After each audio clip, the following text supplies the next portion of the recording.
gay Jewish SS officer and the Holy Grail. You couldn't make up a title like this, and I promise it's not clickbait. Yes, this vlog is a true Indiana Jones yarn. There are so many elements of this story which serve as caution when exploring the mystical, not least how so many mystical beliefs originate from unreliable research of Nazi Germany, including much of the myth of Atlantis that I outline in my vlog on Sunderland, the New Atlantis. Furthermore, it provides a chilling warning that science can be corrupted. Otto Wilhelm Rahn, 18th of February 1904 to the 13th of March 1934, had some Jewish descent and openly gay. While attending the University of Giessen, he was inspired by his professor, Baron von Gall, to study Albigensian or Catharism. In 1924, he gained a degree in philology, specialising in the literature and languages and romances of France.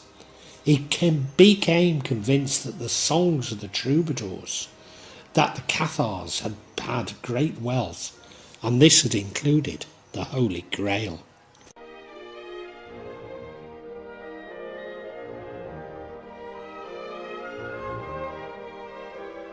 In 1931, he travelled to the Pyrenees in southern France to research his interest. Aided by the French mystic and historian Antonin Gall, Rahn argued that there was a direct link between Wolfram von Eschbach's Parzival and the Cathars. Antoine Gall, May 15th, 1877 to June 15th, 1962, was a French mystic and historian who dedicated to his life to the study of the Cathars in the south of France, their spirituality, beliefs and ideology.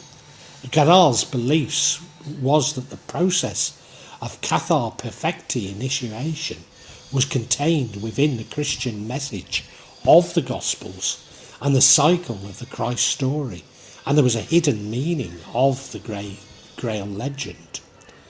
Parzival is a medieval chivalric romance by the poet and knight Wolfram von Eschbach in Middle High German. The poem, commonly dated to the first quarter of the 13th century, is about Arthurian hero Parzival in French, and his long quest for the Holy Grail, following his initial failure to achieve it. For Eschbach, the Grail is not only a quest, but a mystical world. The earliest reference to Parzival is found in Creton de Troyes' first Arthurian romance, Ereket ek Endine, where Parzivalus igualas, Parzivalus of Wales. He appears in a list of Arthur's knights. In another Cretan's romances, Clige, Parzival is renowned vassal who is defeated by the Knight of Clige in a tournament. He then becomes the protagonist of Cretan's first romance, Percival, the Story of the Grail. Although there is some debate if the Welsh hero Perdu, son of Evrac, is actually Percival, and indeed if this predates Cretan's Percival. There's no Holy Grail in the Welsh legend, although there is a silver salver, which some represents the Grail. There are cauldrons in Welsh literature which have been associated with the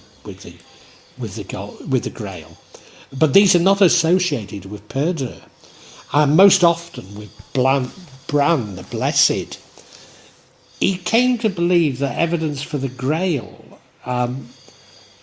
if not the Grail itself, lay beneath the mountain peak where the fortress of Monseigneur remains, the last Cathar fortress to the fall of the Albigensian Crusade.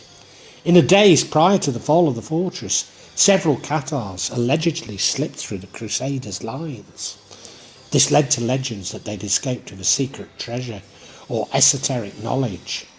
In 1906, esoteric French writer Josephine Pelledan proposed that the treasure was really the Holy Grail, arguing that Monseigneur was the Mulselwach or Monslavat of Wolfram von Essenbach's 13th century Grail romance Parzival.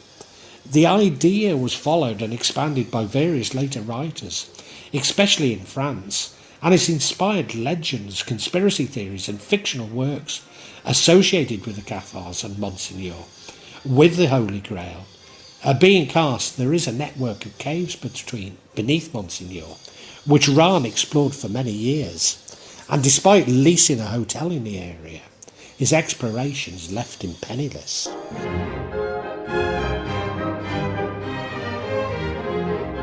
In 1934, Rahn published his first book, Kreuzzug gegen den Gral, Crusade Against the Grail, which attempted to link the medieval romance of Parzival with the persecution of the Cathars by Pope Innocent III. The book came to the attention of Karl Maria Wiligut, head of the Department for Pre- and Early History of the SS Race and Settlement Main Office. Wiligut was impressed by the work and passed it on to Heinrich Himmler, the head of the SS. Himmler was obsessed with the Grail and the ultimate source of power and eternal life, and was thus impressed with Rahn's work. Although Himmler was also neo-pagan and would have been impressed by the Germanic folklore quality of Eschenbach's Parzival.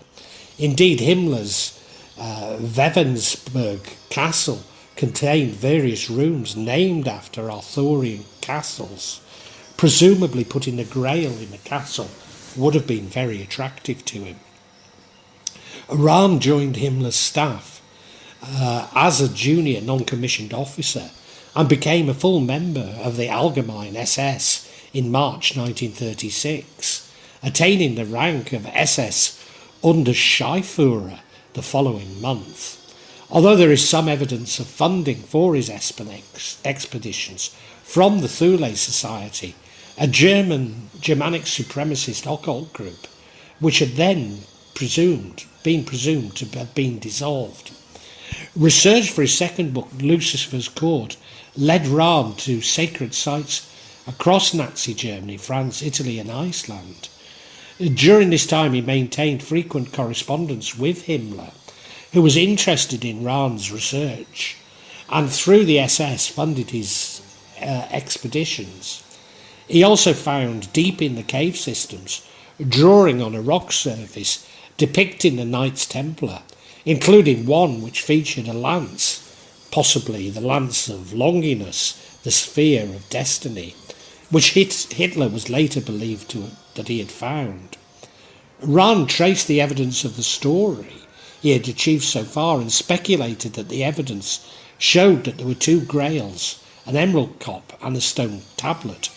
The latter artifact was supposedly inscribed with runes by a race of pre-German supermen who had attained the ultimate knowledge of the law of life. Various traditions describe the Grail as a cup, dish or stone with miraculous healing powers, sometimes providing eternal use or sustenance in infinite abundance. It is often guarded in the custody of the Fisher King and located in a hidden Grail castle. In the late 12th century, Robert de Baron, in Joseph the Arimathea, portrayed the Grail as Jesus' vessel for the Last Supper, which Joseph of Arimathea, according to Jewish tradition, used to catch Christ's blood at the crucifixion.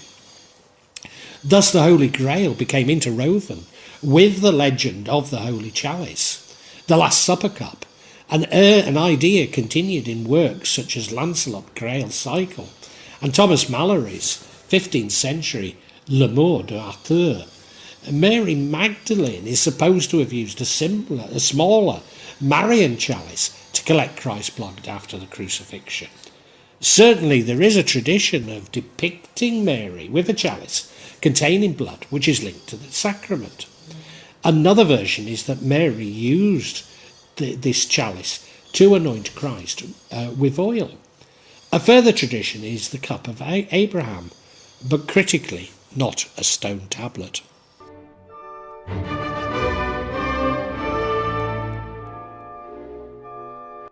By 1937, Rahn had failed to deliver the Grail to Himmler and was becoming increasingly disaffected with the SS, not least as his books had been changed to become anti-Semitic.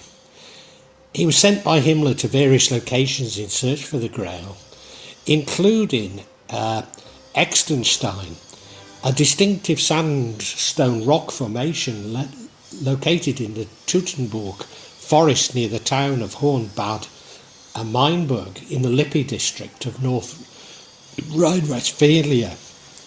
The formation is a tor consisting of several tall, narrow columns of rock which rise abruptly from the surrounding wooded hills. William Tuday, an amateur archaeologist and folklorist, suggested this was the location of a central Saxon shrine, the location of Irminsul, and an ancient sun observatory. Since the mid-1920s, he proposed and popularised them by calling them the Germanic Stonehenge. During the Nazi period, the Estenstein became a focus of nationalistic propaganda. In 1933, the Estenstein Foundation was established and Heinrich Himmler became its president. He was also sent to Iceland in search of the Grail.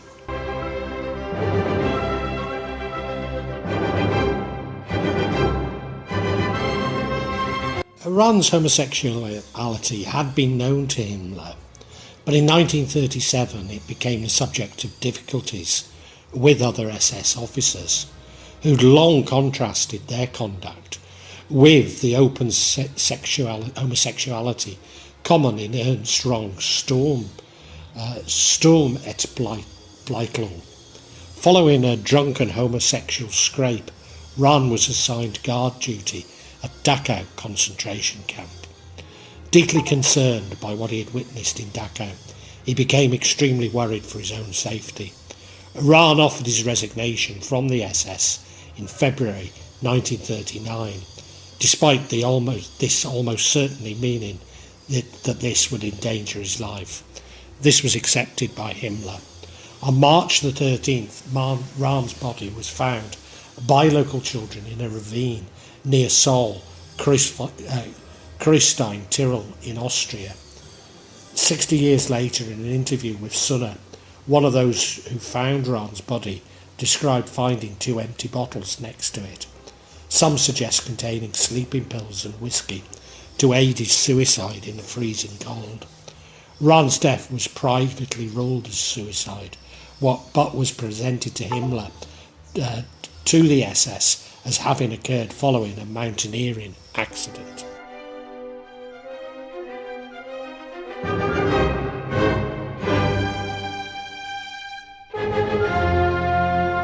Himmler hypothesised that Monsignor was actually Montserrat in Spain, based on oral folk traditions, but was unable to find it. He therefore turned his attention back to Monsignor and allegedly put war hero Otto Wilhelm, the man who had freed Mussolini from prison, onto the job, and even that he had found it and sent it to Antarctica.